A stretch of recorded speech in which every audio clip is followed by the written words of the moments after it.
texte le plus ancien qui parle de nos sarcophages date de 1330. C'est la chanson de Girard de Roussillon. C'est un moine romancier qui a écrit cette chanson et qui s'inspire d'une chanson de geste du XIIe siècle et raconte que quelque part à Vaubedon, près de Saint-Père, il y aurait eu une bataille opposant Girard de Roussillon à Charles le Chauve. Girard de Roussillon gagne cette bataille et va trouver au lieu qu'on dit Carré en ancien français, au lieu qui s'appelle Carré, où l'on ore Saint-Georges, orare, où l'on prie Saint-Georges, de très plubio sarcus, de très beaux sarcophages, ja plubio ne verrez, jamais vous n'en verrez de plus beau.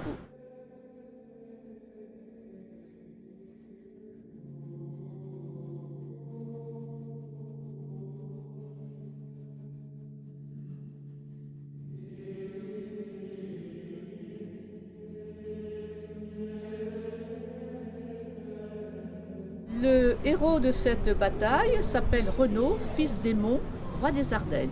Il conduit les bons chrétiens et en face de lui une armée d'infidèles, les Sarrasins, qu'on appelle ainsi à cause de la couleur de leur peau.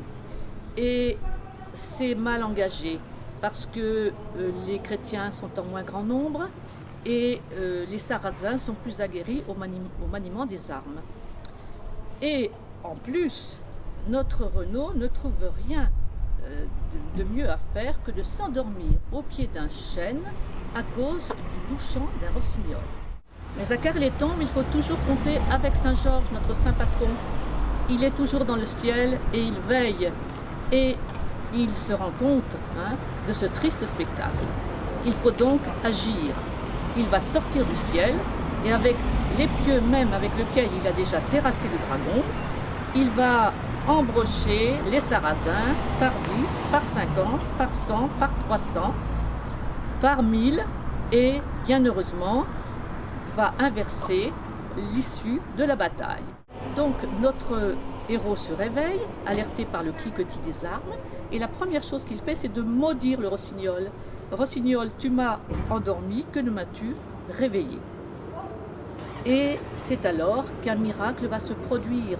De beaux cercueils blancs, de beaux sarcophages blancs vont tomber du ciel. Donc ces beaux sarcophages vont servir à enterrer les bons chrétiens morts à la bataille. C'est la raison pour laquelle les Caréens au XIXe siècle ont érigé à l'endroit présumé de la bataille une croix qui s'appelle la croix Chassigno, car le rossignol en morvandiau se dit le chassigno.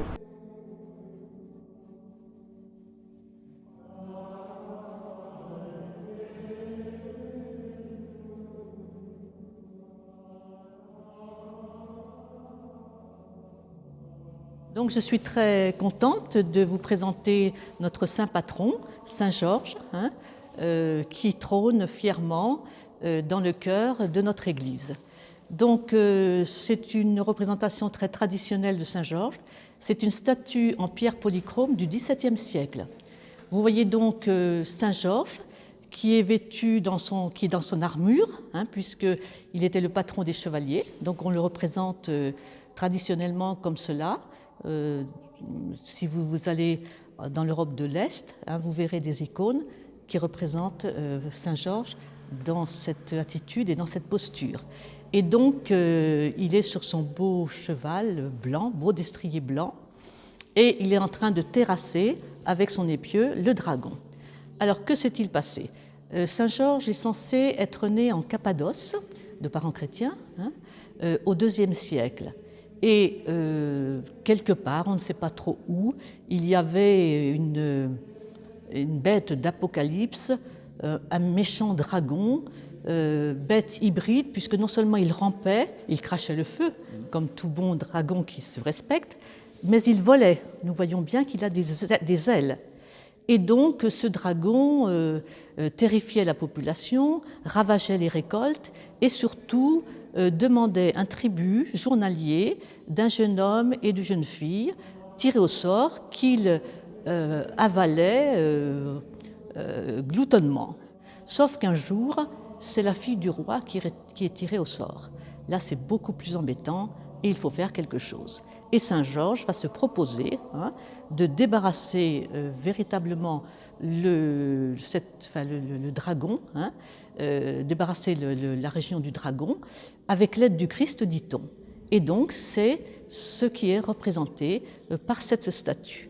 Alors au-delà bien sûr du récit, qui est une sorte de mythe, il faut voir les enseignements.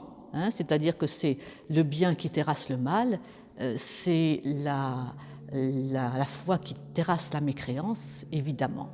Alors il y a une autre légende qu'on appelle la légende dorée, qui dit que, ma foi, le dragon n'est pas si mort que cela, et la jeune princesse va l'apprivoiser et en faire son animal domestique, exactement comme un chien. Voilà, pour l'histoire de notre Saint Georges.